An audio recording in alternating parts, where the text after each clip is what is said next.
رنگی کردن یک در میان سطرها در نرم افزار اکسل. سلام دوستان عزیز، اگر شما هم دوست دارین در نرم افزار اکسل در جداول معمولی خودتون یک در میان رنگ ها سطر متفاوتی داشته باشم، میخوام یک تریک یا یک ترفند اکسلی رو بهتون یاد بدم. کاری که انجام میدین در سلول اول 1 رو بنویسین و در سلول دوم 2. اوکی؟ بعد این قسمت رو انتخاب کنین، روی قسمت فیلش دابل کلیک کنین، از طریق گزینه فیل سریز گزینه کپی سل رو به جای فیل سریز انتخاب کنین تا یک در میون 1 2 1 2 زده بشه. بعد الان کل ستون رو انتخاب کنین، کنترل شیفت ال رو بزنین و بیاین به طور مثال من 1 رو برمیدارم و فقط 2 میمونه.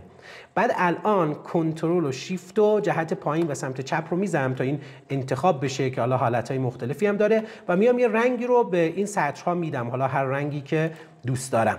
بعدش میام الان کلا فیلتر رو برمیدارم و همونجور که میبینیم به صورت یک دفعه سطرها یک در میون شد که میتونم حتی این گزینه هم دیلیت کنم و این قابلیت برای ما انجام میشه و فوق العاده میتونه کاربردی باشه. این یکی از هزاران نکته پکیج آموزشی آفیس پلاس بود که شامل 5 دوره آموزشی ورد، اکسل، پاورپوینت، نصب ویندوز 10 هست. گفتم اینجا بهتون یاد بدم و اگر دوست این پکیج بی‌نظیر رو تهیه کنین، عدد 1 رو در دایرکت برای ما ارسال کنین. موفق و پیروز باشین. حتما ما رو با لایک، کامنت، سیو و اشتراک گذاری حمایت کنین که واسه دلگرمی ماست. خدا نگهدار.